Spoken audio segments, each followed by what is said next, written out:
I think we can start. Welcome, ladies and gentlemen. For practical purposes, I would like to suggest that we, if possible, discuss this session in English. Welcome, ladies and gentlemen, at this conference organized by the Kurdish Institute in Brussels to discuss the Turkish policy and attempts of targeted killings of senior political Kurdish politicians and activists. My name is Ludo de Brabander. I'm working for a peace organization called Vrede VZW, based in Belgium, in Ghent. And I will try to moderate this discussion. So first, for some practical notes or information, as I said, I hope this is okay for you all to speak in English. If not, we will see if translation can be provided. Discussions or questions can be raised into the chat function. That's what we prefer. If you really want to raise your question on spoken word, please notice this in the chat and we will open the microphone for you. But this will be after the speakers have presented their case. So the microphones will be switched off if possible. And I think we can manage to have this discussion in 1.5 hours, to give you an idea, maximum 2 hours if possible. Okay, I have no idea if all speakers are already online in our session, but I start maybe with to present what we discussed today, because last month, speaking to Turkish TV channel CNN Turk, the former head of the Turkish military intelligence unit, MIT, Ismail Hakkı Pekin, openly advised the Turkish government to assassinate Kurdish communities unions, the KCK, leaders in Europe. And the KCK is the umbrella group for all the democratic confederalist political parties of Kurdistan. Pekin also admitted, and that's very important, that Turkey was behind the murders or the assassinations of the 3 female Kurdish activists in Paris 8 years ago in 2013. Sakin Canziz has been killed at that time.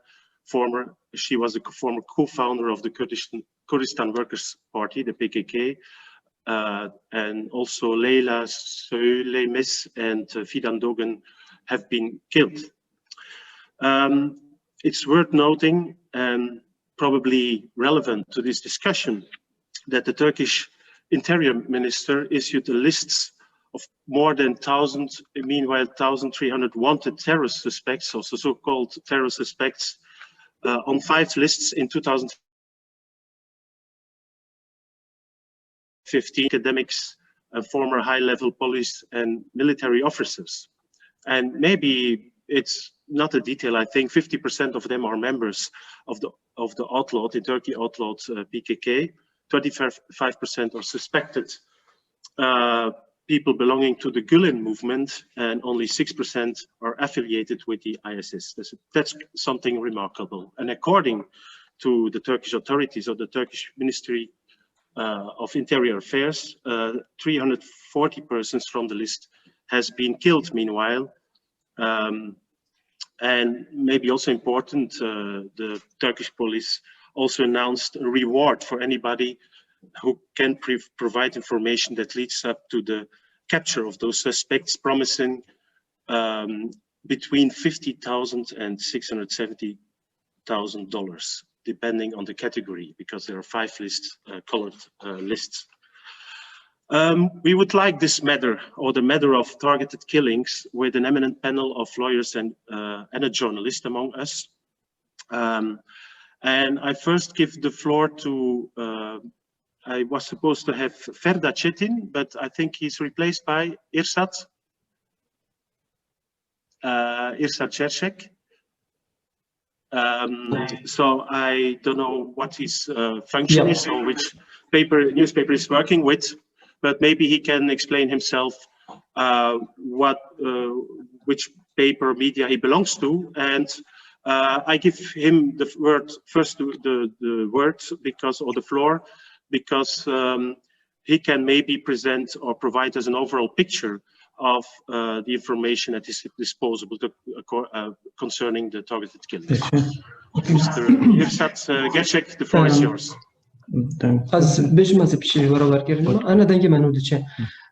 Thank you so much for having me here. I'm here to translate for Ferda Çetin. He will be speaking about the things. No, yani şu az verdim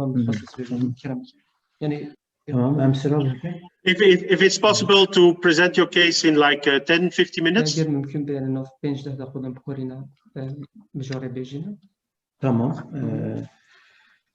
Yani Türkiye'nin ülke dışında, Türkiye dışındaki muhaliflere yönelik, Kürtlere yönelik eylemlerini tartışıyoruz. We are discussing right now the Turkish intelligence service activities abroad to silence the opposition groups. Bunların kamuoyuna mal olan çok bilinen onlarca olay var. Bunları sayabiliriz. There are various cases that are known by the public that we can right now list them here. Fakat bunlar bu faaliyetlere Türk Devleti'nin yurt dışında istihbarat örgütüyle birlikte eylem yapması için özel bir daire var. To conduct these operations against opposition abroad, there is a special units being organized in Turkey to launch these attacks. Bu hala çalışan bir dairedir ve ismi Yurt Dışı Operasyonlar Dairesi'dir. Milli İstihbarat Teşkilatı Yurt Dışı Operasyonlar Dairesi'dir. So this is a unit belongs to Turkish MIT, Turkish National Intelligence Service. It is functioning. It is called Yurt Dışı Operasyonlar Dairesi.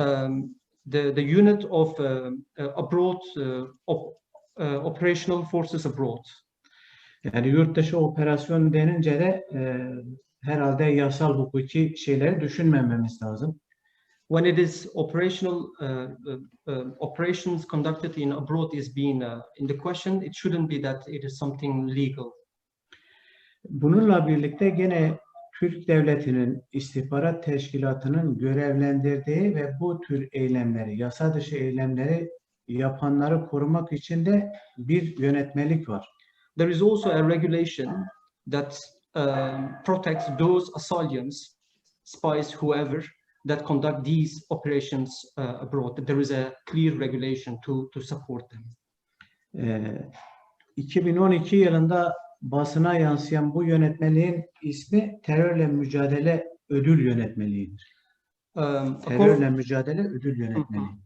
According to the news released in 2012 in multiple newspapers, this regulation is being called Regulations Counter-Terror Award Regulation. Bu yönetmelik şöyle ifade ediyor. Diyor ki terör örgütüne mensup yöneticilerin yakalanması için 4 milyon Türk lirası ödül veriliyor. So, according to this regulation, those members of a terrorist organization, if it is captured, will be rewarded with 4 million Turkish lira. Bu yönetmeliğin içinde gene bir bölüm var. Diyor ki örgütün üst düzey yöneticileri için 4 milyon Türk lirası ama Avrupa'daki alt birim yöneticileri için de 2 milyon Türk lirası ödül verilecektir. So it is being classified according to this regulation. It is being classified that high-ranking members of the organization will be awarded for 4 million Turkish lira if it is captured or killed. Subgroups that is not that in higher position will be rewarded with 2 million Turkish lira.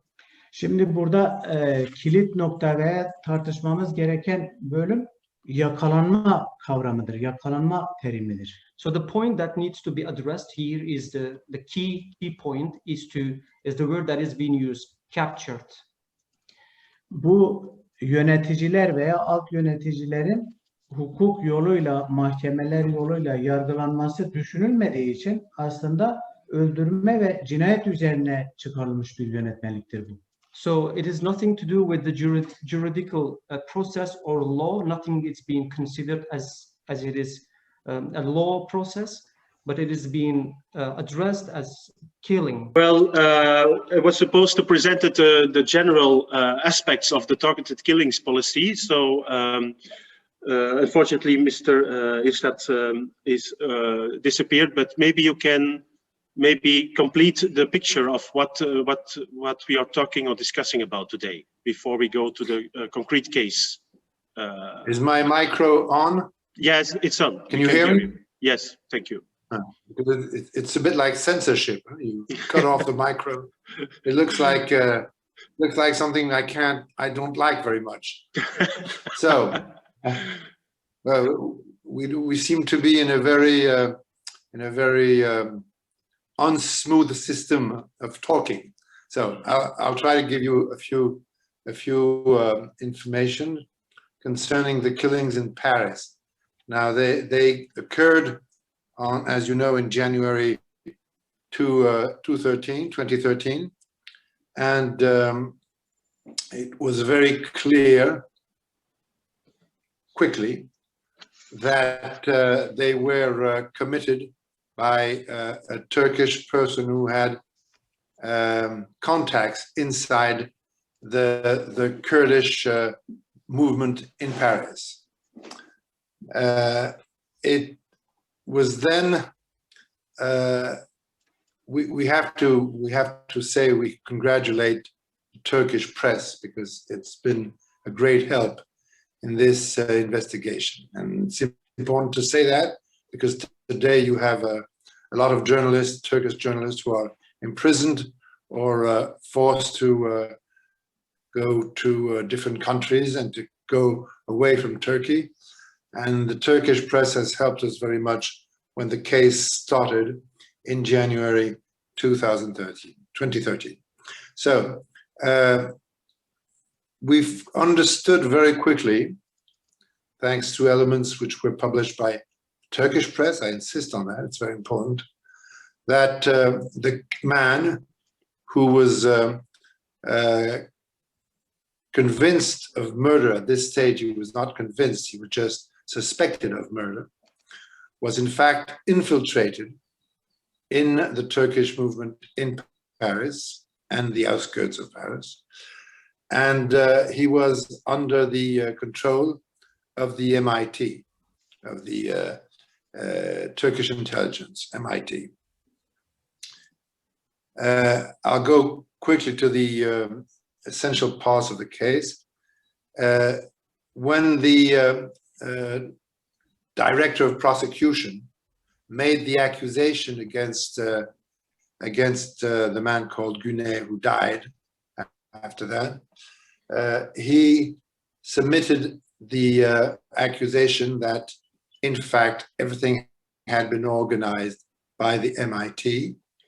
The murders had been organized by the MIT. The infiltration had been organized by the MIT. The preparation of the murders, the assassinations, had been organized by the MIT as well. And the Turkish press came out with an order given to, a copy of an order given to the at that point, presumed murderer, to go forth and to assassinate a certain number of persons, which were named, by the way, in that document.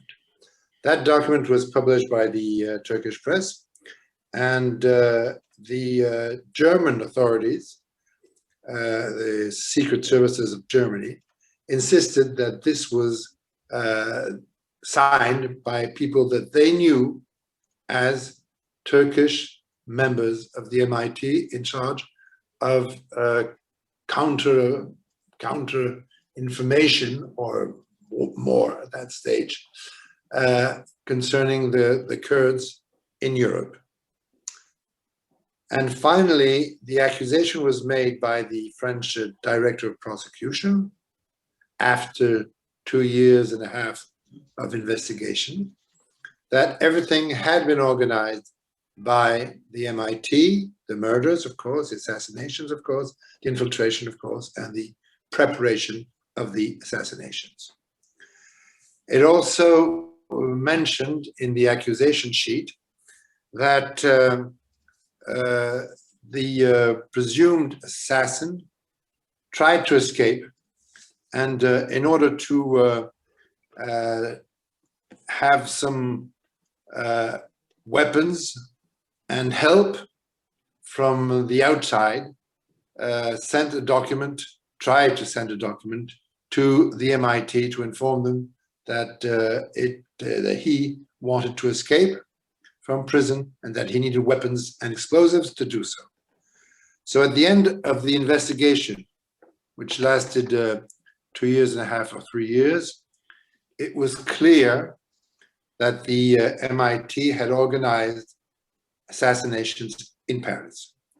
And this is why, I'm skipping a few years, the statements made by Pekin, who, as you mentioned earlier, is a high-ranked member of the counter insurgency groups and information groups, which are related to secret services in Turkey. The statements are very accurate and very important for us because they prove, as the French prosecutor had stated, that all this had been organized by the secret services. All the assassinations had been organized by the secret services. Unfortunately, the killer died before being judged in the criminal court. He had cancer, and he died before the criminal court could examine his case. But we asked the French prosecution to start another case, and this is where things are getting very important, and this is why the statements made by Pekin are very accurate for us and important. We got a lot of elements from all over Europe and Brussels in particular, but not only, in Germany as well, showing that the secret services of Turkey were very active in getting some information on opponents and Kurds, among others, and trying eventually to prepare attacks against these people. We had also proof from Austria. We had also proof given by 2 members of the secret services who had been arrested, if I may use the word, by the Kurdish movement in Iraq, and they made also statements. So all this amounted to a new inquiry in France, which is going on now, which is ongoing, and this second case is very important because it tends to try to show the people who helped the killer, the presumed killer, because he has not been finally sentenced, as I mentioned before, who helped the presumed killer to proceed in the assassinations. So this is the ongoing investigation, which is present in France, going on in France. And once more, the statements by Pekin show that all the elements which had been previously shown by the first inquiry are absolutely accurate and correct. That's the main guidelines I can give you concerning this case. Thank you, Mr. Conte. Maybe one question before we continue. How has been the political reactions in Paris? Because this is, of course, something not only juridical, it's also a political issue. Has there been any statements done by the president or some senior political members of parliament or government? It's a complicated question because if you summarize what happened since 2013 after the assassinations, you have very hypocritical statements made by the minister, the Home Office, what we call Minister of Interior, which is called the Home Office in England, I believe. The Minister of the Interior in France was on the spot after the bodies were discovered. This was in January, and he said, "This has been a very professional killing." But it so happens that we have a lot of information coming from different sources, which we don't really know the details. It so happens that the same minister went to the embassy in Paris, the Turkish embassy, and 15 days after saying this is a very professional killing and involves the legality in France and the rights of people to stay in France, he went to the ministry, to the ambassador here in France, the Turkish ambassador, and he said exactly the opposite. So we have a very hypocritical statement made by this minister, and then we have the statements also made by the President of the Republic, who was François Hollande at the time, and he said, well, he knew one of the persons assassinated, and this was Fidan Dogan, because she was always going to the congresses of the party and meetings of the different parties in France, and she was very active in connection with the different political parties in France. But immediately after, the French President of the Republic was sort of, how shall I say, was shouted upon by the Turkish government, who said, how can you say that you knew one of the terrorists in Paris, one of the Turkish Kurdish terrorists in Paris? And this is why I'm saying it's a complicated question, because we have the victims who very well know that the assassinations were committed with the help and the organization and the instructions given by the MIT. We have the French justice system who that's stated precisely that, because the district attorney, or what we call the procureur in France, has stated that this, in the accusation that the MIT was directly responsible for the attacks and assassinations. But we have the political field, which is very cautious, and to say things a bit more clearly, I think they're very scared of what they might say concerning the Turkish responsibility in these cases, in these assassinations. So we have different levels. Politically, some parties are very clear about what happened in January 2013, but the governments, the different governments, have not shown that they were very courageous and brave about seeing and telling who was responsible for these assassinations. That's what I can say. Okay, thank you, Mr. Conte. I see that Mr. Irsat Gershek is online again. Maybe he can briefly continue with his expose. He was, let's say, putting the whole matter in a context, in a political context. So, Mr. Irsat, can you? Before you cut my micro, I wanted to say that I might have to leave quite soon. Okay. I won't be able to follow the whole thing. Now you can cut my micro. Thank you very much for joining us, joining us. Mr. Irsat Gershek, the floor is yours. Kaldığımız yerden devam edelim. Yani Türkiye'nin yurt dışında yasa dışı eylemleri yapması için oluşturduğu bir birim var. Yurt dışı operasyon dairesi birimi var. Bir de buna uygun bir yönetmelik çıkarmışlar. Yani terörle yurt dışı terör ödül yönetmeliği. Yani hem yönetmelik var hem o işi yapacak birimler var. So there is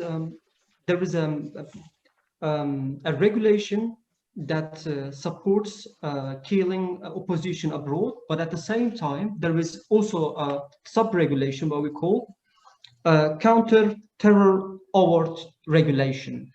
Çok hızlı anlatmaya çalışacağım ama bu yeni bir durum değil. Yani muhalifleri, Türk devletinin muhaliflerini yurt dışında imha etme politikası Türkiye'nin kuruluşundan itibaren uygulanan bir politikadır.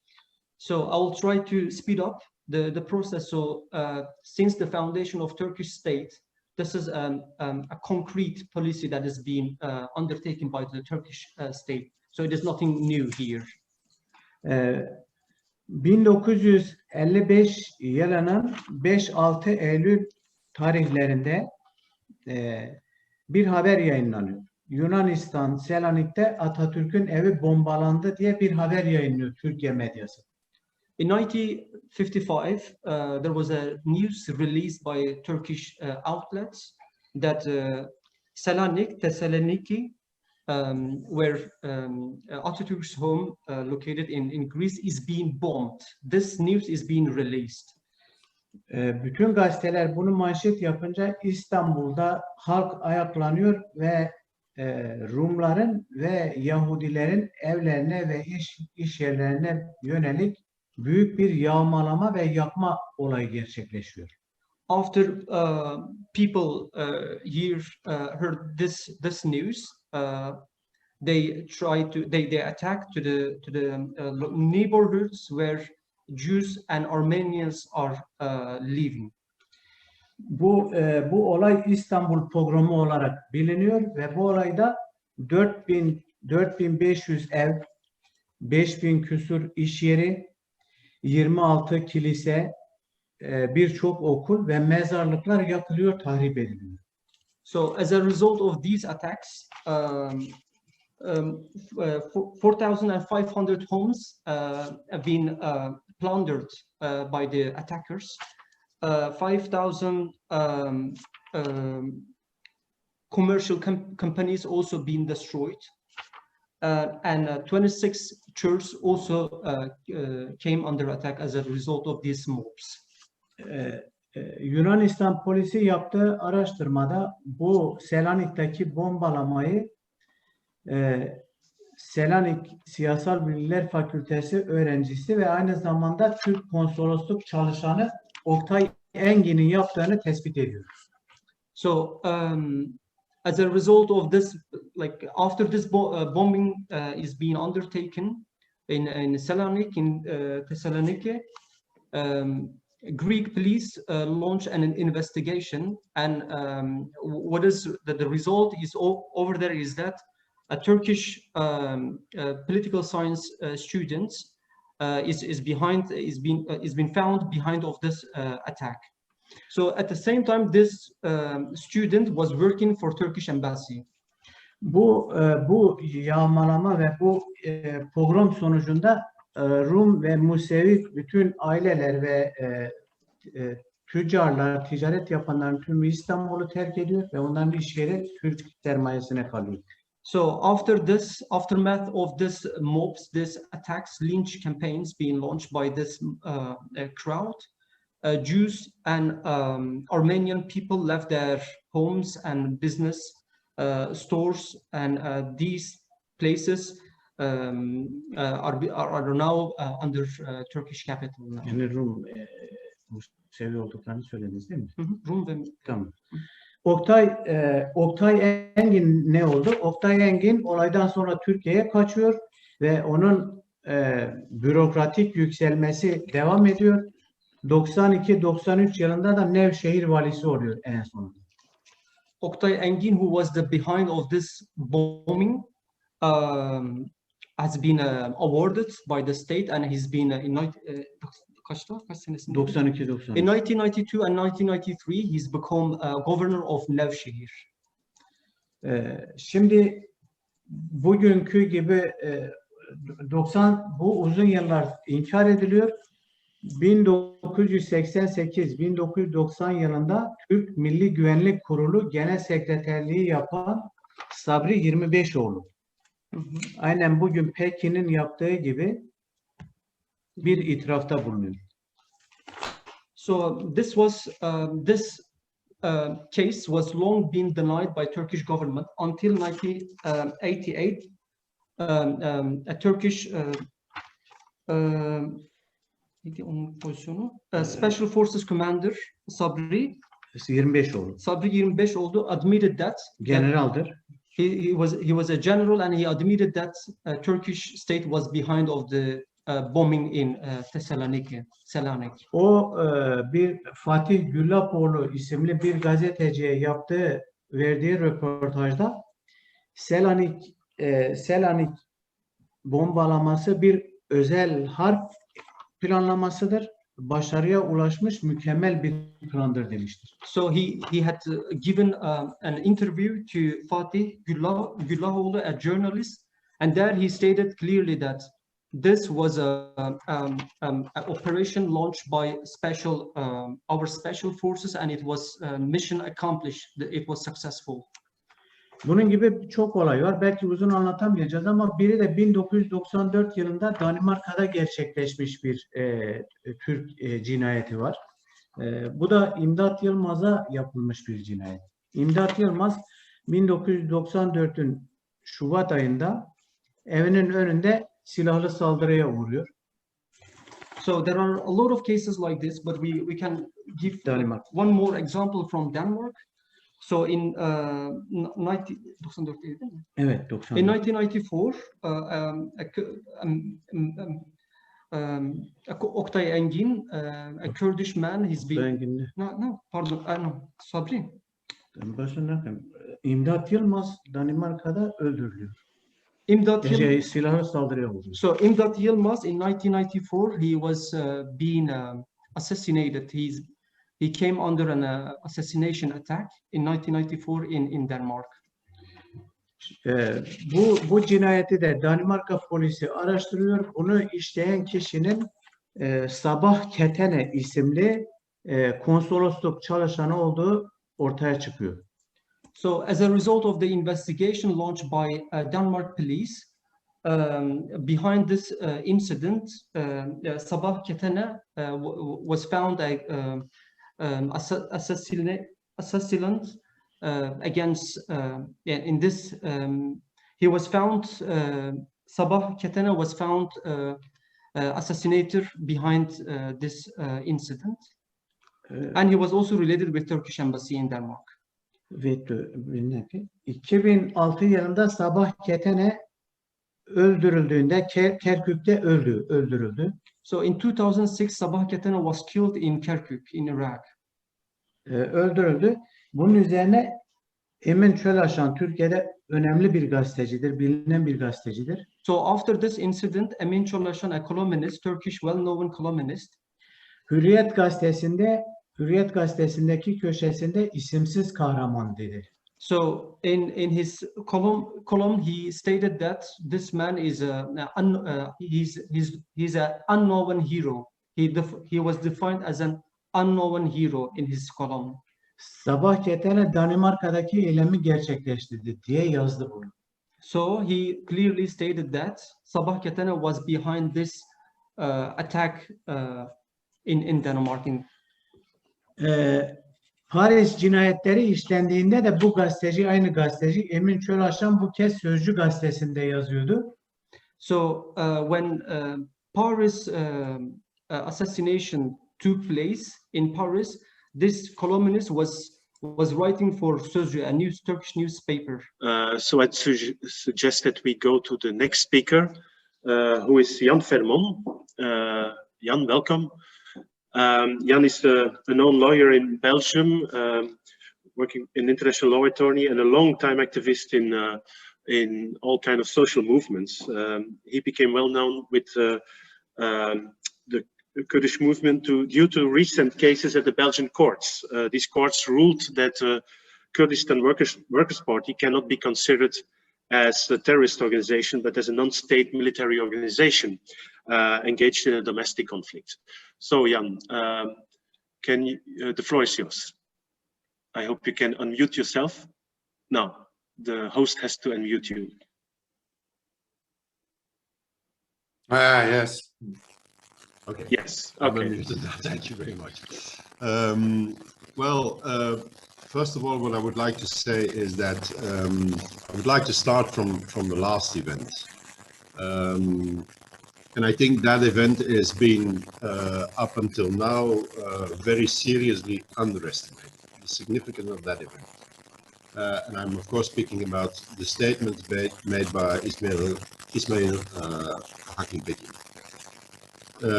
I have seen hardly any news in the European press about these statements made a few weeks ago. I think it was on the 16th of February, in which Ismail Hakim Beki not only claims the killing of the 3 women in Paris, which I think is already as such a very important thing to underline.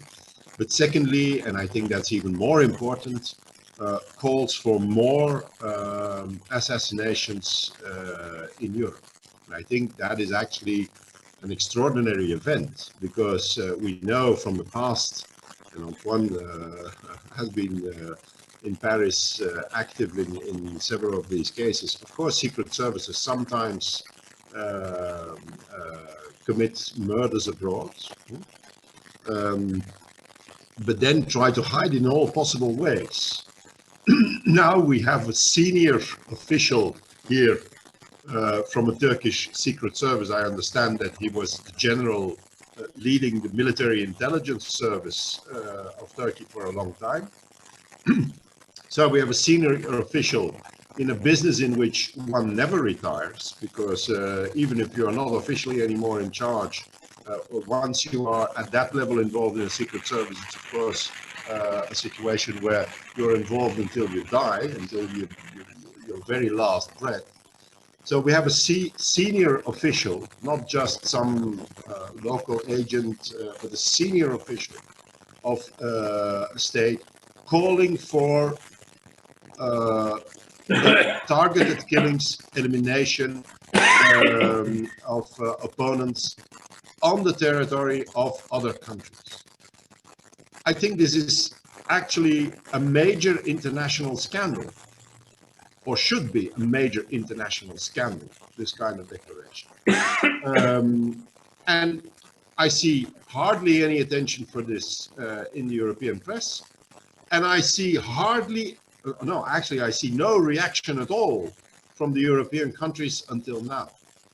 I think in a normal situation, such a call for, under international law, of course, completely illegal actions. Not only illegal because this kind of targeted killings is, which he calls for, is illegal, but also because it's a blunt violation of the sovereignty of the states on the territory of which this kind of killings are planned or organized or are called for. I think the normal reaction would be on behalf of the European countries to immediately call the Turkish ambassador and to immediately protest at least, and to demand that Turkey takes, not only stops this kind of calls for killings, which are, of course, absolutely, these calls for violence have nothing to do with freedom of expression, of course, but also asks from Turkey that they take action against Ismail Hakim Beki, because it's a crime. And I suppose it's also a crime under Turkish law. I don't know Turkish criminal law in detail, but it's a crime to call for killings and to express this kind of threats. So I think it's a very significant event, and at the same time, there is a very significant silence on the other side, which we need to clarify, on which we need our governments to take appropriate action at all levels to stop this kind of situation. Of course, it's words. Ismail Hakkı Pekin, it's words, it's criminal words, but it's still words. We know, as was explained earlier by Antoine, that these words actually, that the policy that is put forward there has been put in practice throughout Europe in the last years. And from the examples given by Ferhat Çetin, we know that it's a policy, it's a long-term policy, that it's a policy that has been there for decades on behalf of Turkey. But we see nevertheless an intensification. We see that this kind of policies are intensified. There is the case, of course, of the women in Paris in 2013. There was a case in Germany where the Kurdish movement was aware that there were threats against Kurdish responsibles of Kurdish organizations, where a pseudo journalist actually tried to establish contacts with Kurdish leaders in Germany and also Kurdish leaders in Brussels, collecting information about these individuals in the perspective of with a plan to take action against them. Then this poor journalist actually fought with his wife, and his wife talked to the authorities. The German authorities, from what I understand, said that this individual, there was no evidence that the information he collected was aimed at organizing a murder plot, but they convicted him for espionage for the Turkish authorities, if I understand it, which means that it's a second case where the direct involvement, apart from the Paris case, where the prosecutor, as Antoine explained, clearly pointed the involvement of MIT. It's a second case where the MIT is on the ground and manipulating this kind of individuals, using this kind of individuals to infiltrate, because it's the same scenario as in Paris. It's somebody who pretends to be sympathetic to the movement and then infiltrates, establishes contact, and then afterwards seems to be an operator. There is not much I can say about it because we are still in the investigating stage, but there is an investigation ongoing in Brussels, also on the same scenario with the same aims. There is a case in Austria, a recent case where there were murder threats against Austrian politicians and against also members of the Kurdish community. So we not only see this kind of extreme arrogance where now Turkey claims, or at least high-ranking officials claim this kind of policy, with the argument that Europe is doing nothing against what they call, of course, the terrorists, and so that they will do the job themselves, which is completely illegal under international law, and I suppose is also illegal even under Turkish law. So we have this phenomenon, there is a kind of arrogant claim that Turkey does have this kind of activity, and at the same time, one plot after another in one country after another through Europe, where we clearly see, at least in the French case, in the German case, direct involvement of the Turkish official bodies, structures, secret services in this kind of activity against the Kurdish community in Europe. I think this should be absolutely intolerable for the European country. This is actually an unbelievable violation of the sovereignty of the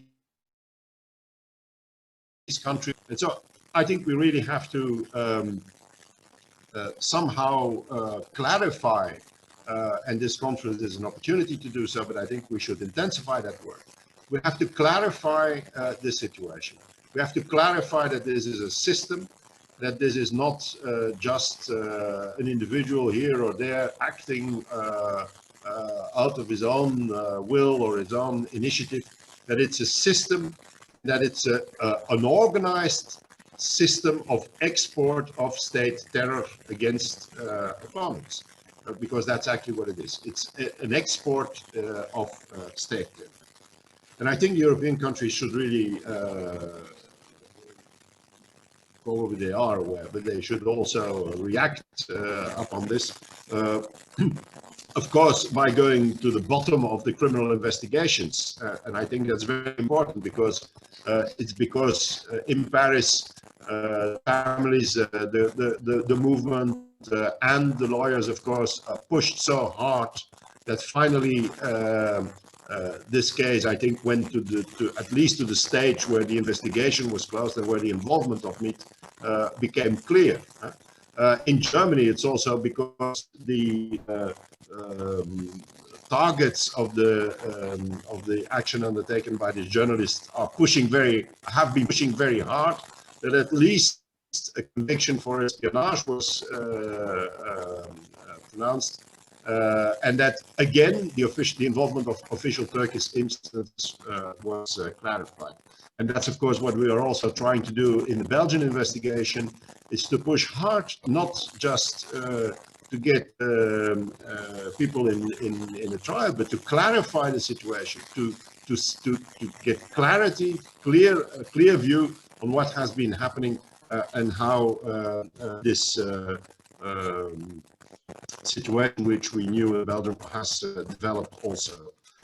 So I think go to the bottom of the investigations is extremely important. I think, as I said previously, that the European countries should also immediately take all necessary diplomatic steps.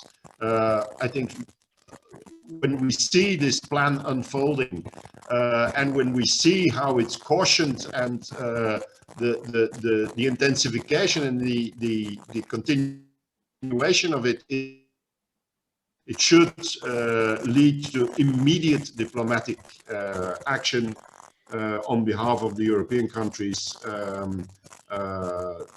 against Turkey, to force Turkey to stop that kind of illegal policies. I think there is also a very important signal that should be given to Turkey, and I will conclude on that. Up until now, if we look at the general picture, European countries have been very active in criminalizing the victims of these policies. Kurdish organizations and Kurdish individuals have been prosecuted, put on terror lists, which is actually a kind of moral caution for the Turkish policy of criminalization and illegal action against Kurdish activists. And so I think it is very urgent that Europe also, to give a clear signal to Turkey that export of the civil war in Turkey between the Turkish state and the Kurdish population will not be tolerated. It's very important to say and to stop immediately the policies of criminalization of the victims of this policy of export of state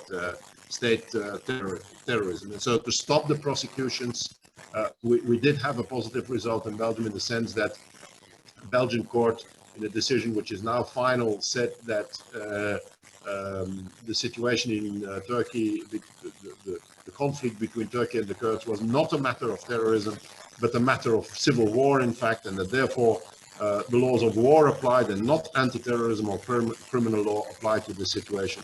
I think it's an important step, but we know that in other countries, the prosecution of Kurdish organizations and Kurdish leaders is going on. That should stop. And the inclusion in the list, of course, of PKK should also stop, because it's only in this way that Turkey will understand that that we have a chance that Turkey will understand that its policies are not working. And it's possible. It's possible to stop to participate in that criminalization policies. A few years ago, Turkey issued one, and I think it was based on the famous list which we discussed earlier, Turkey issued more than 1,000 international arrest warrants against many of them against Kurdish activists who are undertaking completely legal activities in Europe. Initially, Turkey obtained from Interpol the dissemination of these arrest warrants, so-called red notices. Well, actually, Interpol, as far as I understand, has cancelled all these red notices for the simple reason that Interpol, as an international police organization, understood that these arrest warrants were illegal, were political arrest warrants, had nothing to do with the fight against crime. And so Interpol, I think, courageously but correctly also took the decision to cancel all these arrest warrants, so that and that's a signal to Turkey. I think since then Turkey has not issued new arrest warrants of this kind and has understood that Interpol will not participate in this illegal repression activities. And so I think the European states should give this kind of signal to Turkey immediately, and that signal should be at the same level proportional to the unbelievable arrogance of Turkey in this matter, both in the actions undertaken and in the threats that are pronounced. That's, I would like to conclude on this. Thank you. Thank you, Jan. We faced some technical problems in this webinar. There was some jamming on your line, Jan. That's why we switched you off again. But we could nevertheless clearly understood you. And thank you very much for your presentation. I think we'll come surely back later in this session on the political attitude of Europe concerning this policy of targeted killings and activities of the Turkish state abroad against political activists and journalists and others. The last speaker is Frank Jensky. Herr Jensky, ich habe verstanden, dass Sie nicht in Englisch reden können oder dass es zu schwer ist, aber dass Sie jemanden haben. Nein, es ist durchaus möglich. Ein Dolmetscher. Es ist möglich, dass ich in Englisch spreche. It's possible to speak in English. Okay, thank you. Thank you. That makes it easier. Thank you, Mr. Jensky. So, Mr. Jensky, if I'm well informed, you're a lawyer in Germany and have been involved or defending the case of a political activist, Yücel Koç. So, I give you the floor and you can continue on the subject we are discussing. Yeah, I'm Jasenski. I'm a lawyer in Gelsenkirchen in Germany, and we had several cases here in Germany. The Kurdish people are observated, and information are given to Turkey by agents of the Turkish Secret Service in Germany. So we had one case in at the court in Koblenz. This case was shut down by the authorities after paying some certain amount of money by the agents of the Secret Service from Turkey. But we have a severe case, the case of Yücel Koç in Germany. We appealed to the authorities. We got the information that he is always also observated, and they are also, there were facts that he was to be attacked, even he was, maybe he should be killed. But the first appeal to the authorities did not lead to prosecution. So we had to take another demand, and we have to go to the general prosecutor in Karlsruhe to get the case opened, and this man, we got a lot of information, and we gave the informations to the general prosecutor, so he could not say, oh, there's nothing about this, and he accused the man at the court in Hamburg, the Oberlandesgericht in Hamburg.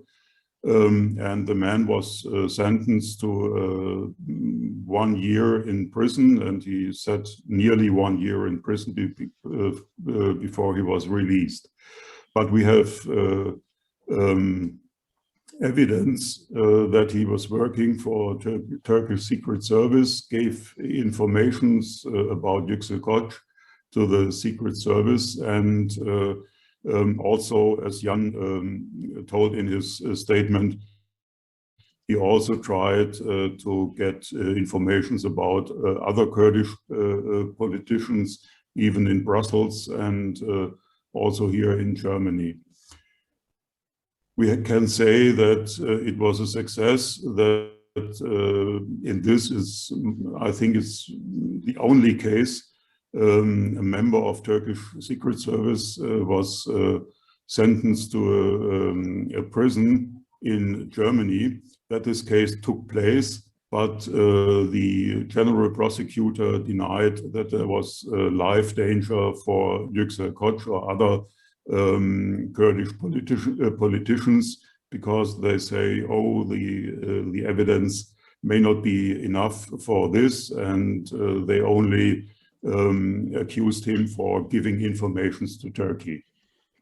And this was, they put the case on a rather low level, and they could not say, oh, there was nothing, but they refused to investigate the real background, the real order the man has, and they did not make, at least for us, severe steps to get knowledge about his the people behind him, the people leading him, the people giving him the orders, and therefore it's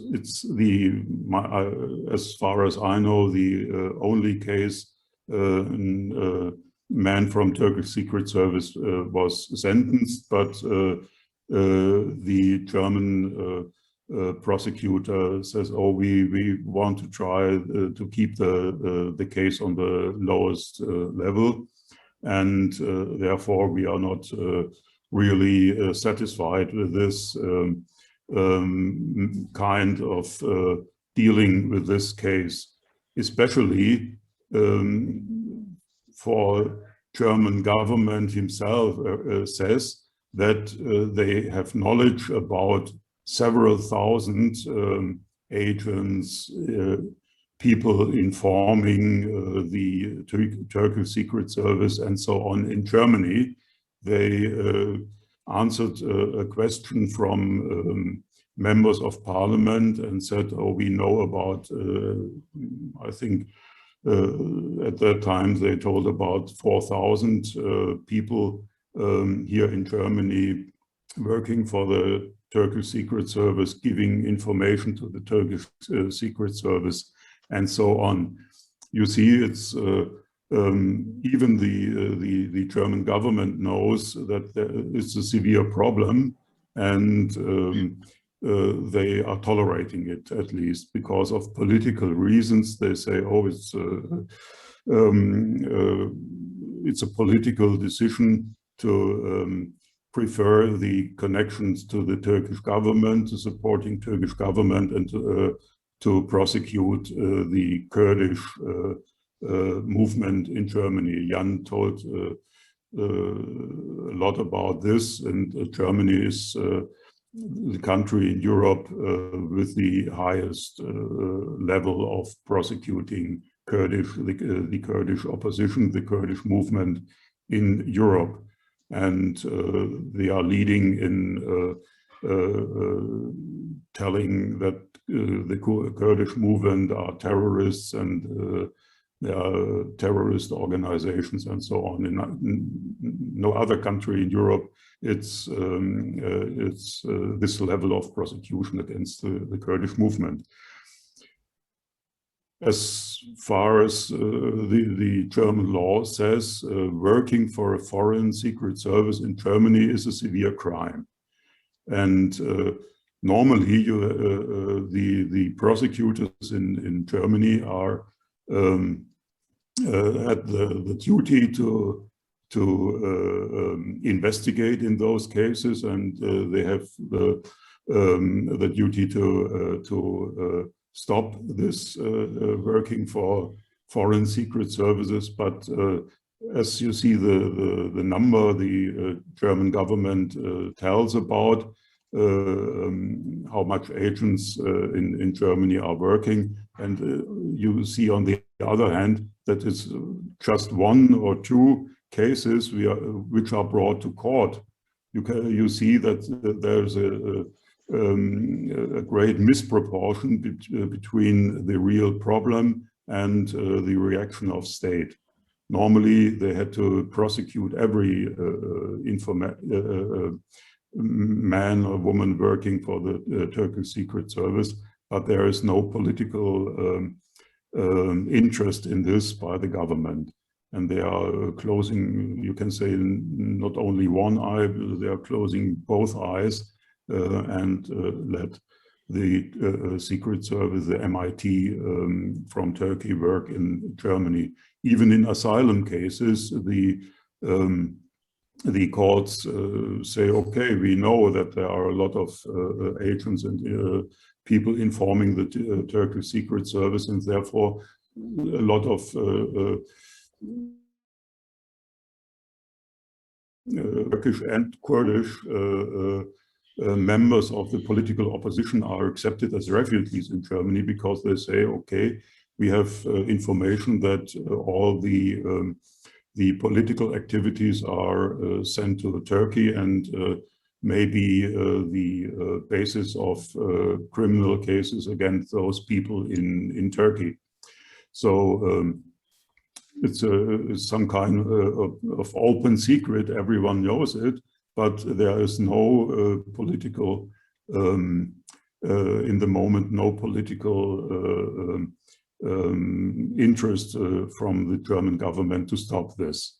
And we also know we have a lot of cases in the moment in Germany, people traveling for familiar reasons or so on to Turkey, and there they are sometimes arrested, sometimes not allowed to leave Turkey again because of things political activities they made in Germany.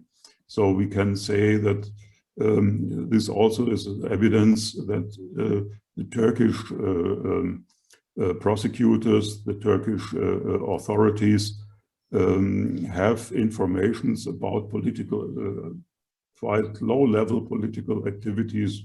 For instance, visiting a local Kurdish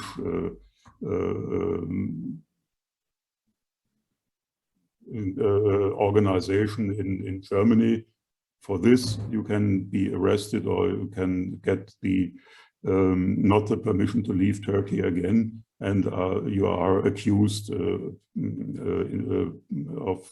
at Turkish courts. So it's clear that the German government knows about the activities of the Turkish Secret Service in Germany, and there is no political effort to stop this, because the support of the Turkish government, the support of the Turkish suppression of the Kurdish movement, and the suppression of and prosecution of Kurdish movement in Germany are for the government more important than even the German criminal law. And so it's I only can agree with Jan when he says there must be a political movement to bring this things Turkish Secret Service making in Germany to the public, to bring it to the open and to demand and from the government to stop this, and stopping also the prosecution of the Kurdish movement, because as I said, Germany is here in the first line of prosecuting and accusing Kurdish activists in Europe. So this is a political question, and we, if we get some information of certain activities from the Turkish Secret Service, we will bring it also to the general prosecutor, demanding to prosecute this and to investigate in those cases. So far in the moment. Okay. Thank you, Frank Jasinski. I don't know if I pronounce your name well. Okay, thank you for giving us an overview of the situation in Germany and the activities of the Turkish Secret Service in Germany. We see a lot of similarities, what has been said by other speakers. I would remind the listeners that they are able to put questions into the chat. So please go ahead and don't hesitate. Meanwhile, I will maybe raise my question, the first question, which has been discussed already, but maybe not all answers are given, or possible answers. But my question would be, if everybody's saying that there is this cautious attitude of the political world in Europe. And my question is, why is that? We all know the character and authoritarian character of Erdogan's regime. We know also that there are a lot of frictions on the political level. And we know, of course, that Turkey is a NATO member state, which is certainly of importance. But still, if I hear you all, these activities, unlawful activities by the Turkish Secret Service, why is political world, our government, so cautious concerning these activities? I don't know, Jan, you want to say? Or Ferda Çetin? Ferda, you want? Yeah, you can maybe give us an answer. Yani Türkiye'nin bu kadar şey bilmesine rağmen yani Avrupa ülkelerinin bu kadar sessiz kalıyor. Bunun üzerine bir şey söylemek ister misin? Çok şey söylenebilir. Jean Fermat'ın görüşlerine katılıyoruz. Yani bütünüyle bu cinayetler politik cinayetlerdir. We do agree with what Jan Fermat here stated, that this is a political motivated policies. Şöyle bir durumdan söz etmek gerekiyor. Önemli olan devletin şu andaki uygulamalardır ve bu ciddi bir tehdit olarak devam ediyor. So it needs to be addressed that this is a serious issue, and it is in effect right now being organized by the Turkish state. Şimdi Türkiye, Interpol Türkiye'nin bildirdiği listeleri çok ciddiye almadı ve bir kısmını listelemeyeceğini belirtti. So Interpol already said that they wouldn't take Turkish list, that is seriously. Fakat Türkiye kendisi listeler oluşturdu ve bu listeler Türkiye medyasında, Türkiye'nin internet sitelerinde yayınlanıyor. So, but Turkey, on the other hand, made their own list and released them throughout media outlets. Kırmızı liste, yeşil liste, gri liste diye adlandırıyorlar ve orada fotoğrafları ve isimleri olan insanları teşhir ediyorlar. Yani Kürtlerin siyasetçilerini ve kurum sorunlarını orada teşhis ediyorlar. So in these lists, three categorization is being made. So this is red, green, and gray. So peoples are there being exposed. So their identity, their pictures, their personal informations, they're being shared. Bunlardan ödüller olunca da zaten basın haber yapıyor, diyor ki kırmızı listedeydi bu kişi ve şu kadar ödül konmuştu başına. Whoever killed in this list is being addressed that okay, this was already on the red list, so we have already awarded them with 4 million or Turkish lira if it is killed. Şu anda bu konferansı izleyen Medeni Ferho gazetecidir, yazardır, onlarca kitabı var. Geçen haftadan itibaren Türk medyası onu hedef haline getirdi. Çok tehlikeli bir terörist olduğunu ve Türkiye aleyhine faaliyet yürüttüğünü, tehlikeli bir insan olduğunu belirtti, fotoğraflarını yayınladı ve onu afişe etti, hedef haline getirdi. So Medeni Ferho, who is here with us, he was also he came under a smear campaign by the Turkish state and Turkish media outlets. So he's been criminalized, and he's been addressed that he's a bad person in the media. Oysa biz biliyoruz Medeni Ferho'nun anne ve babası yani 80 yaşlarındaydı. 10 yıl önce Türkiye'de katledildiler, öldürüldüler ve failleri bulunmadı. But we do know that clearly that Medeni Ferho's parents were killed by Turkish state, and the perpetrators, the killers have never been brought to the justice. Yani Türkiye hedefe koyuyor ve ondan sonra da onu imha etme, onu öldürme üzerine planlamalar yapıyor. So the first thing that the Turkish state is doing is to first spot to make him or her target, and then kill or naturalize them. Fakat bunu bütünüyle kendisi değil, konuşmacıların da Almanya'daki avukat arkadaşın Fermo'nun belirttiği gibi Türkiye Birleşmiş Milletler Teşkilatı, İnsan Hakları Kuruluşları ve Avrupa Birliği'nin, Avrupa Parlamentosu'nun, Avrupa Konseyi'nin Türkiye karşısındaki büyük toleransı Türkiye'ye bu imkanı veriyor. Like our friends here, lawyer Jan Fermon and friends who participated from Germany stated here clearly that Turkey is doing these actions right in front of the international community, European Parliament, EU, United Nations. Şimdi Türkiye bu cinayetleri artık açık bir biçimde işliyor. Mahmur'da, Şengal'de ve Süleymaniye kent merkezinde dronelerle sivil insanlar öldürüldü. So Turkey is now committing these killings right in front of people in the center of cities, like in Mahmur, a refugee center in Iraqi Kurdistan, in Süleymaniye, or in Sinjar, Şengal. Yani with their drones. Yani şöyle bir rahatlık ortaya çıkmış, hiçbir sorumluluk duymadan, hukuki, yargısal hiçbir sorumluluk duymadan kendisince tehlikeli ve suçlu gördüğü insanları imha ediyor, öldürüyor.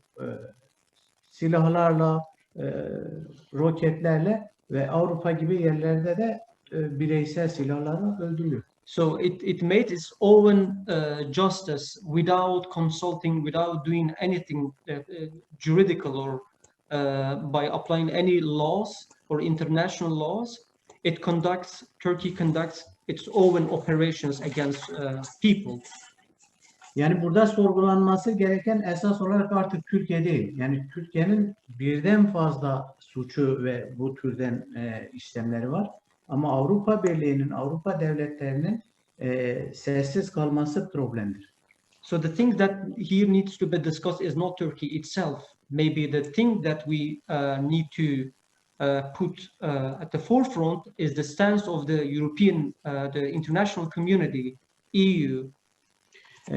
Konuşmacıların sözünü ettiği Fatih Sayan, Almanya'da MIT adına çalıştığını, yani MIT 2013 yılından itibaren MIT adına çalıştığını ve gene Yakup Tufan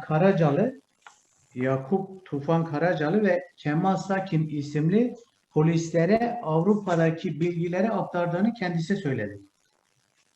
Yani, So Yakup Tufan, Mehmet Fatih Sayan's friends. o tutuklandı. Yeah, he was arrested, and then he said that like Yakup Tufan Karacalı and Kemal Sakin, they were the one that informed Turkey about the opposition activities abroad. Yani cinayetlerin içinde Türk devletinin olduğunun açık kanıtıydı. O diyordu ki bilgilerimi ben bu görevlilere, polislere iletiyorum, ulaştırıyorum. So he said that I have shared all information I gathered to those people that we just named them. Yine kısa başka bir davadan söz edelim. 2014 yılında Frankfurt Havaalanı'nda Taha Muhammed Gergerlioğlu diye bir insan yakalandı. So in 2014, Taha Musa Gergerlioğlu, a person was arrested in Germany. Taha Muhammed Gergerlioğlu was arrested in Germany. Bu Taha Muhammed Gergerlioğlu'nun Almanya'daki Kürtleri, muhalif Kürtleri ve diğer muhalifleri, yani AKP hükümetine, Erdoğan muhalif insanları izlediği, bunlara ilişkin bilgi topladığı ve kendisine bağlı hücreler oluşturduğu tespit edilmişti. So it was found that this person was collecting information alongside with his squad, with his crew, and constantly delivered these information to the Turkish headquarters, to MIT. Bu Gergerlioğlu kimdi? Tayyip Erdoğan'ın danışmanlarından biriydi. So Gergerlioğlu was one of the supervisors of Erdoğan. 2011 yılında Almanya'daki istihbarat çalışmalarını yürütmek üzere görevlendirildi ve Almanya'ya geldi. So he was assigned in 2011 to collect information on behalf of Turkish MIT. Şimdi kendisine bağlı hücreler vardı. Belçika'da da gene kendisine bağlı bir birim çalışıyordu. Bu polisin araştırmasıyla ortaya çıktı. So with the investigation of police, we learned that he has got several cells, and one of the cells is based here in Belgium. Bu tutuklandı ve mahkemeleri sürerken bunun mahkemelerine AKP Dış İlişkiler Sorumlusu Metin Külünk bütün duruşmalarını Karlsruhe konsolosuyla birlikte baştan sona kadar izledi. So Metin Külünk, as a Turkish external affairs official, was present while he was being judged in Germany. Merkel ve Erdoğan görüşmelerinde de sık sık gündeme geldi bu. So this issue was brought to the negotiations, to the meetings when Erdoğan and Merkel had a meeting. Daha sonra kefalet de serbest bırakıldı. And he was then being released on bail. Şu anda Türkiye'ye tekrar döndü ve Türkiye'de ekonomik istihbarat dairesi sorumlusudur. So he is now back in Turkey and is one of he is responsible for economic intelligence unit.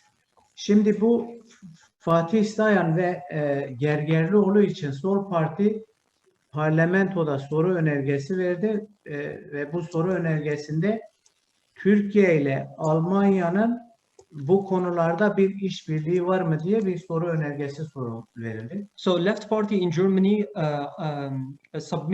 submitted a parliamentary question to the government whether there is a relation between bir daha son söylediğinizi söyler misiniz?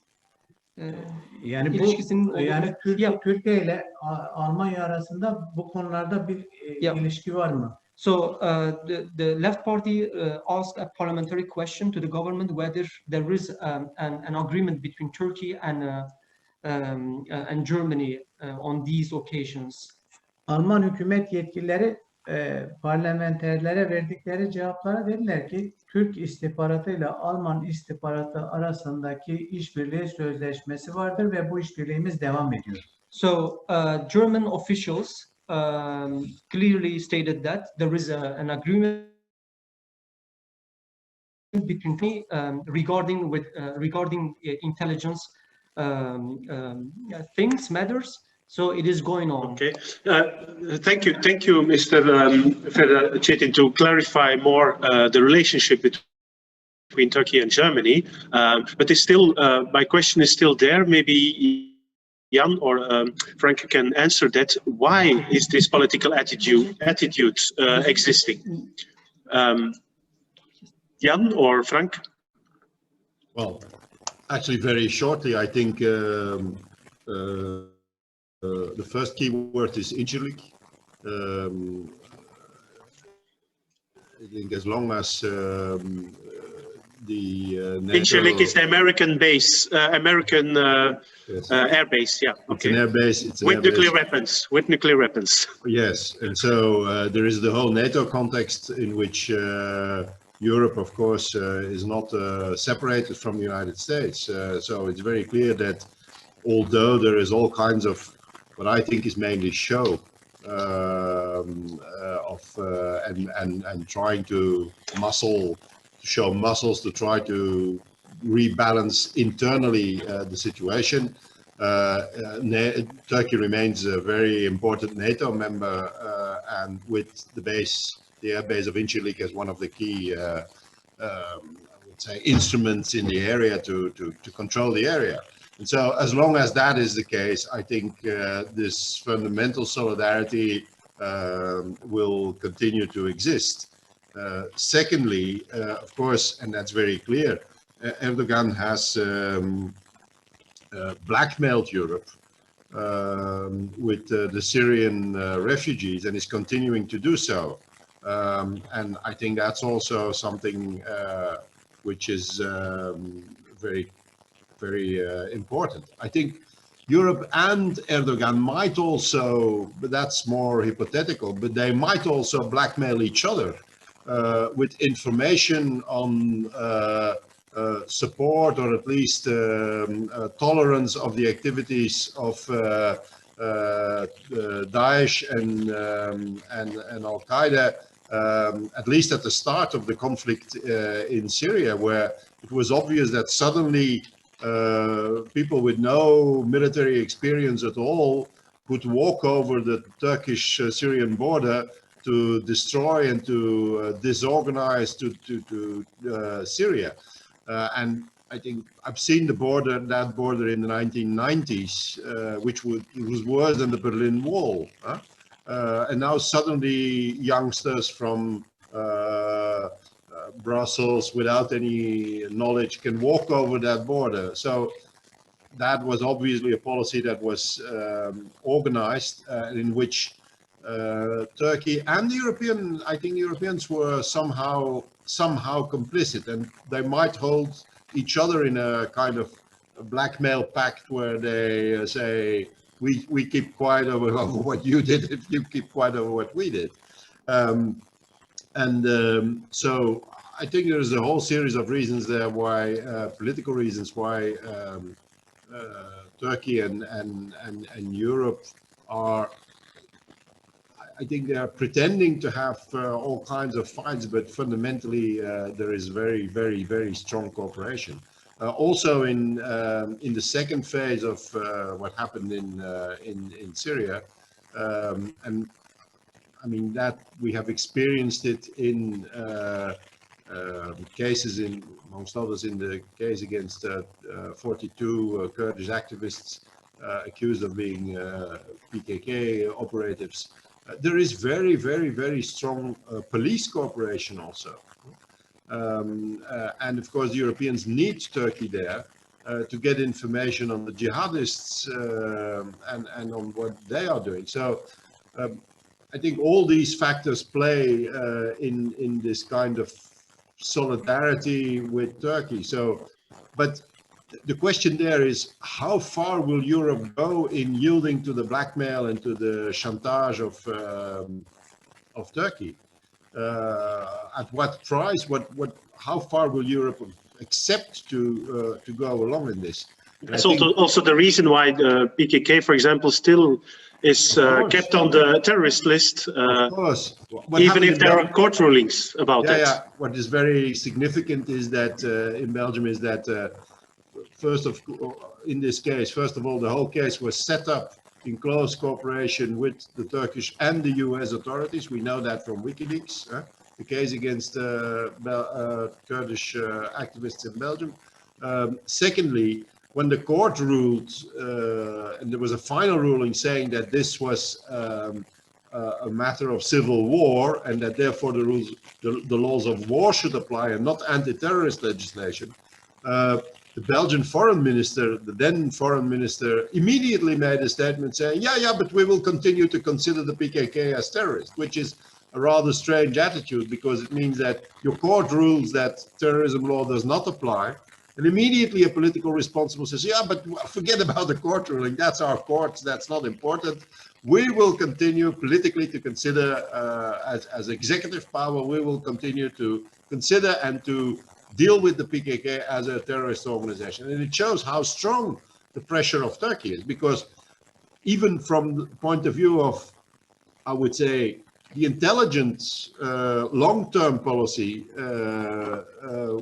it would be much more interesting for the Belgian authorities to say to Turkey, sorry, our court ruled that we can't apply anti-terrorism law, so you will have to live with that. But that would be a more intelligent policy, a more legally correct policy. But immediately in a kind of panic reaction, they say, no, we will, the executive power will continue to be with you. Our courts are let you down, but we will continue to be with you. I think that's a very significant indication of how strong the blackmail and the pressure is. And of course, we should help our authorities to break away from that situation. We should help our authorities to emancipate themselves from this Turkish blackmail and influence. So basically, I think that is that's the reasons I see. Thank you, Jan. Mr. Jasinski, Frank Jasinski, I have a question for you by Berivan, but the German authorities, I quote the questions, the German authorities are openly criminalizing the Kurdish movement in Germany over the past few years. Does this mean that Germany could have a secret agreement with Turkey? Does the German opposition take a stand in this matter? I think you already discussed this a little bit, and maybe you can also answer the question why, for example, also Germany is so cautious. It's connected to the question of Berivan. Why is Germany acting so cautious about or so sensitive in this relationship with or these activities of the Turkish secret service in Germany? Yeah, at first the question why the cooperation between Germany, especially Germany, but the whole European Union and Turkey is so close. I think the fundamental thing is that they are the same interest and the same policy between Turkey and the European Union and Germany in the Middle East. They have the same political and the same economical interests, and let me say it's the same imperialist policy in the region, and therefore the cooperation will be the first thing for German government. And certainly there are different opinions in certain cases, but the fundamental interests are the same. And therefore, as long as this policy is policy in Germany, the rights of the people there, the rights of the Kurdish people will be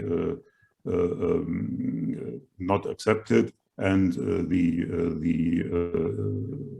economical and political interests in the Middle East between sometime the US, the European Union, and especially Germany will be the leading power in this connection between or this relation between Germany and Turkey. We know that there are, Jan also told it about Belgium. Also in Germany, there is a continuously cooperation on the level of secret service, on the level of police between Germany and Turkey. We know from a lot of so-called terrorist cases at court that there are normally 2 times a year is a conference between the German police, federal police, and the Turkish anti-terror police, giving information to each other and cooperate the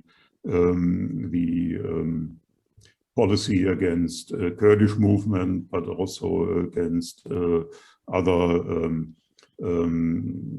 let me say, progressive or Marxist-Leninist organizations. We had the great case of TKP-ML in Germany lasting 4 years to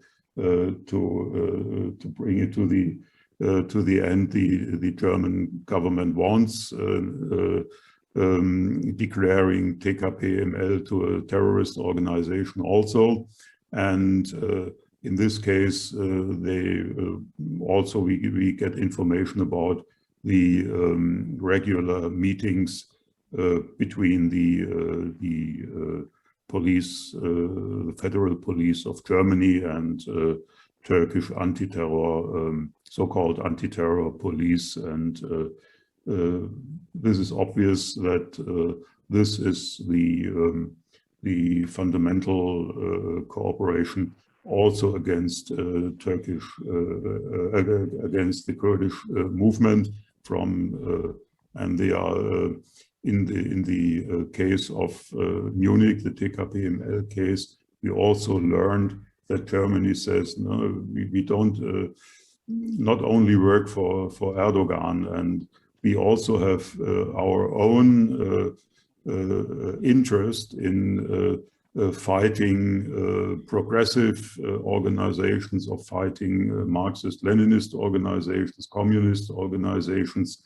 because we want to suppress the whole progressive movement, and therefore it's I think it's a step too short only saying that they are working for Erdogan, because they also want to oppress the opposition and the progressive movement in their own let me say their so-called own states, and this is a threat to every imperialist policy, and therefore it's the interest of the state to use the criminal law to criminalize every progressive movement and support the own government. Thank you, Frank. We are almost finishing, but there is a last question from Ifer Erkul, a journalist in Belgium, and her question is, in these files that have been brought before justice and in the experiences some people here have with the MIT, I was wondering if there are any signs of cooperation between the MIT and other intelligence services. In the larger scheme of things, looking at it in a geostrategic way, with the Turkish and American services in, for example, Java, it wouldn't surprise me. But I was wondering if one of the speakers here has seen signs of this or heard rumors. I leave it up to you who would like to respond to this question. So the question is specifically to the relationship between intelligence services, between MIT and other intelligence services, seeing their activities also in Rojava, and that there are probably lots of connections. This is kind of, yeah, more profoundly going into the kind of relationships we have with among European countries and Belgium. in a of course, the question of relationship between MIT and European secret services is a very difficult question, at least to unveil. I understand that journalists tries to know more about that, because that would be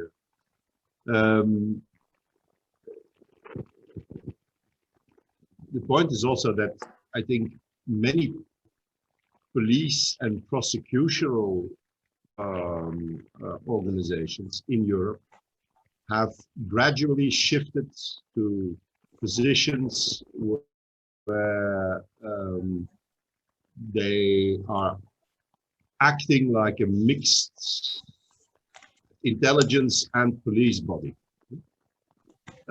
I don't know, I don't have any concrete indication of,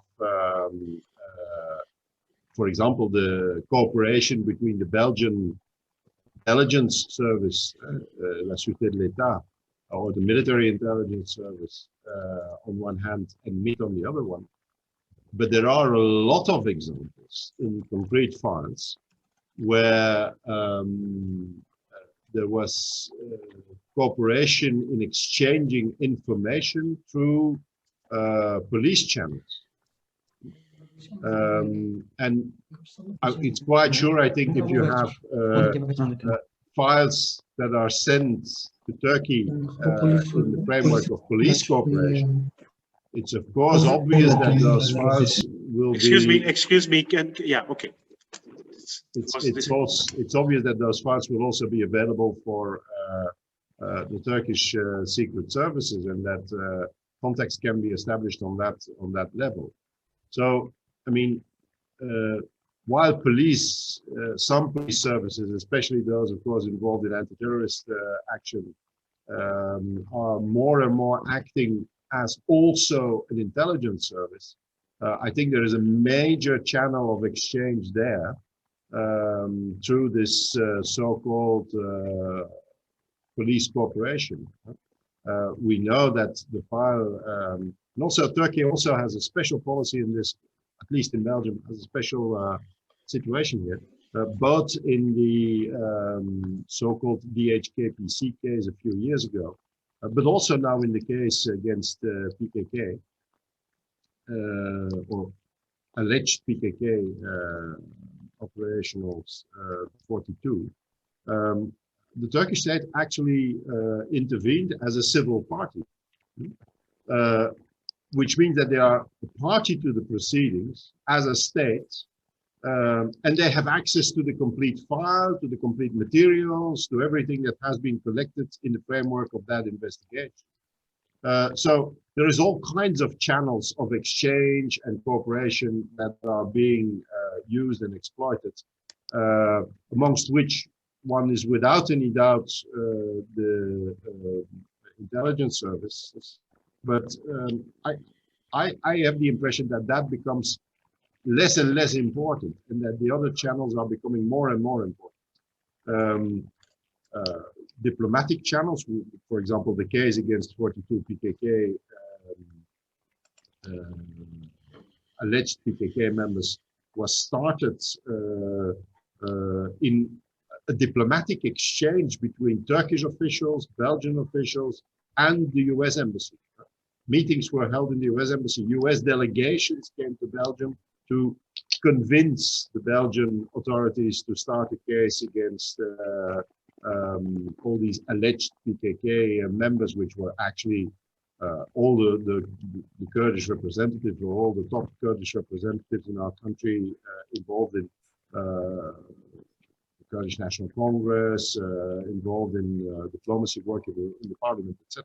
So we know there is an active diplomatic process there that started then through cooperation of prosecutorial bodies and police bodies, with involvement of US delegations coming to Belgium, Belgian delegations being invited to Turkey at the prosecutorial level and at the police level to try to start up the process. So I think it's shifting more and more to that. I hope that gives some indication to the question. Okay, thank you, Jan. Thank you very much. I don't know if somebody else would like to add. Yeah, Mr. Ferdashitin. You have to, yeah. O önceki soruya cevaplayalım. Yani istihbarat kurumları arasında ilişki var mı? To the question that you've asked, you want to give an answer. Yani bu ilişkiler var. Bütün ülkeler arasında istihbarat paylaşımı konusunda işbirliği var. Burada problem yok. There is no problem with sharing the intelligence, interstatal intelligence. That is a fact, and it is being applied across the world. Önemli olan ülke dışında Türkiye tarafından işlenen hukuk dışı eylemlerin istihbarat örgütlerinin bu anlaşmalara dayanarak siyaset üzerinde de etki yaptırtması. So the fact is that the operations, the unlawful, outlawed operation that is being conducted by intelligence services, and how these operations make a change in the political decision-making process. So this needs to be addressed. Mesela Danimarka'daki sözünü ettiğimiz suikast gerçekleştikten sonra Danimarka Türkiye ile birlikte yaptıkları teröre karşı mücadele anlaşmasını tek taraflı iptal etti. So in Denmark, in Denmark case, we have seen that Denmark cancelled the agreement that is called counter insurgency agreement, cancel it unilaterally. Fakat Paris Fransa ile de Fransa İç Güvenlik Bürosu'yla Türkiye istihbaratı arasında da bir anlaşma var. Özel bir anlaşma var. İstihbarat paylaşımı. There is also an agreement between internal intelligence service of France and the Turkish counterpart. There are agreement between these groups. Gene Almanya'da da Almanya istihbaratıyla Türkiye istihbaratı arasında işbirliği anlaşması olduğunu kendileri söylüyorlar. So German authorities have already declared that there is an agreement between Turkish intelligence service and their services. Bu sözleşmeler Türkiye'nin Avrupa'da işlediği hukuk dışı, yasa dışı işlemlerin soruşturulması ve derinleştirilmesi önünde engel oluyor. So these agreements are actually whitewashing the investigation, the prosecution that needs to be conducted here in Europe. So it fends off it. Siyaset üzerinde de etkili oluyor tabii. And that eventually affects the political decision-making process. Okay.